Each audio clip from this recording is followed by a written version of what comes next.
Habría que preguntarse qué es el pensamiento argentino o si hay un pensamiento argentino, dado que hay muchas Argentinas.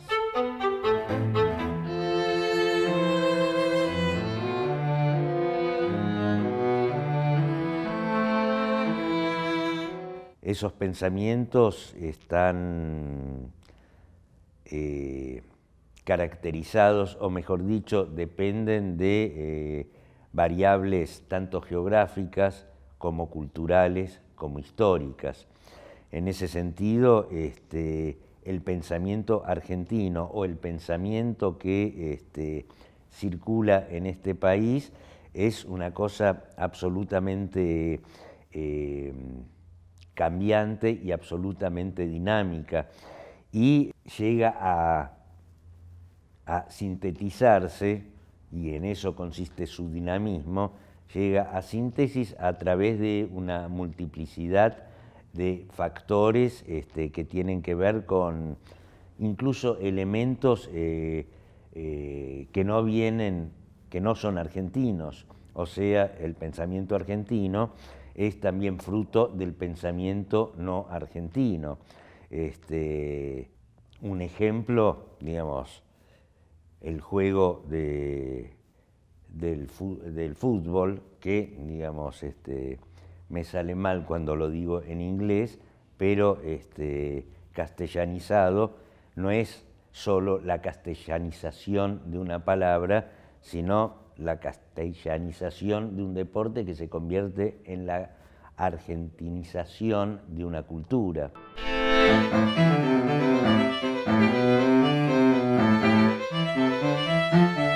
La palabra seguridad, que es ciertamente una palabra abominable que habla por sí sola, es punitiva por sí sola, en realidad ¿a qué se refiere? A la violencia urbana, a la violencia urbana. Y en ese sentido, como tantas otras cosas, los índices de violencia urbana, los sectores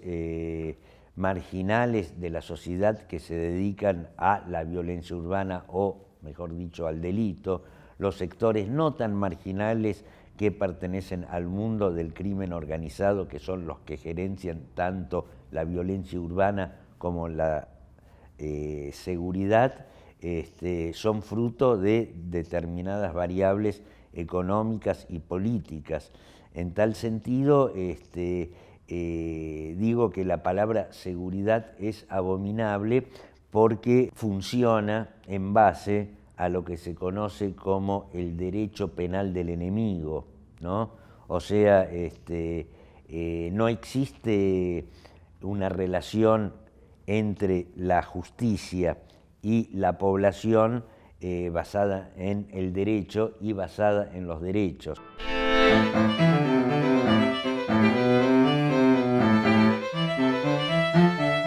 El miedo a la inseguridad y las marchas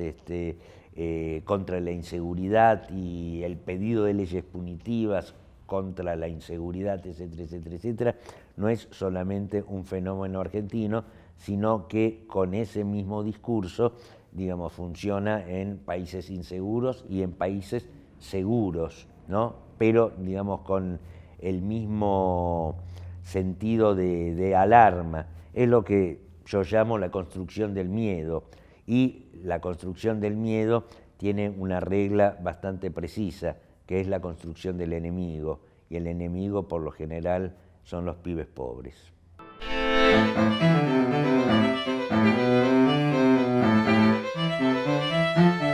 Este país, que fue, digamos, yo diría a nivel mundial, un laboratorio del terrorismo de Estado, porque, digamos, la dictadura argentina hizo escuela al punto de que en el aspecto fáctico la segunda parte del Plan Cóndor consistió en exportar técnicos en tortura a los países de América Central y de participar activamente en otros golpes de Estado como el de García Meza en Bolivia, sumado al hecho que durante varias décadas los efectos del terrorismo de Estado fueron soslayados por amnistías, por leyes de perdón, por la obediencia debida, por el punto final y todas esas cosas, de golpe y porrazo, y por un porrazo político, por cierto, Argentina se termina convirtiendo en un verdadero ejemplo de la lucha por la verdad, por la justicia y también por la memoria.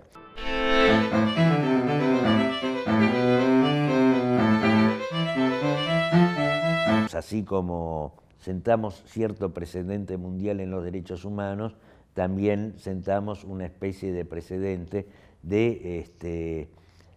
cómo sobrevivir en medio de un mundo sacudido e imaginado y concebido según los cánones del capitalismo financiero. En ese sentido hay que hacerse una serie de preguntas y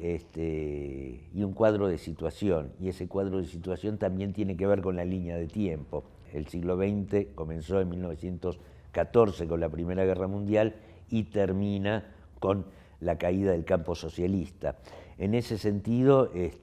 vivimos en un mundo donde el siglo XX terminó y tal vez el siglo XXI aún no haya comenzado. En ese sentido, vivimos en una especie de purgatorio de la historia, y en ese purgatorio de la historia, en ese lapso de la historia en la cual los modelos hegemónicos que animaron la historia en los años recientes comienzan a entrar en una crisis profunda,